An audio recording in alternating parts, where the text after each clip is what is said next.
Hello developers, or should I say, hello payment experts? In this video, I will share some tips and clarifications if it comes to using Google Pay for recurring transactions. But before we start, let's explore what recurring transactions are.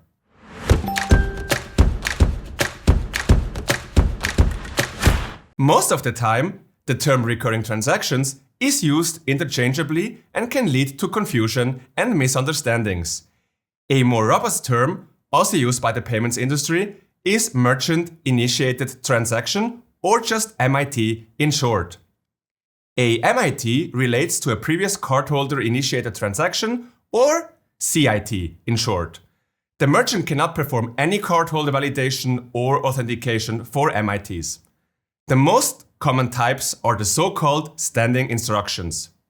No matter if during a Google Pay transaction, you or your payment service provider receive the actual PAN, also known as FPAN, or a device token, also known as DPAN, MIT transactions can be done afterwards. I will give you more details about it in a moment. But wait a second. Will it still be possible to do MIT transactions with Google Pay DPANs with the restrictions announced by Visa? Don't worry, we are working with our partners to ensure Google Pay continues to work for your MIT use cases in the future. Now, let's have a look at how you could implement merchant-initiated transactions with your payment service provider.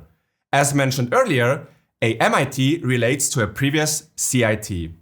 During your CIT, you would ask your PSP to create a payment credential, also known as token vaulting, after authorization. You receive those payment credentials in the response of your call to the PSP when doing the actual authorization. There are other mechanisms on how you could receive the payment credentials, such as listening for a webhook.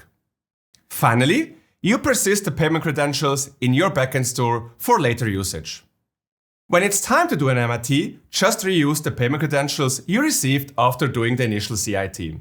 The integration should not vary a lot for Google Pay MITs compared to standard card MITs.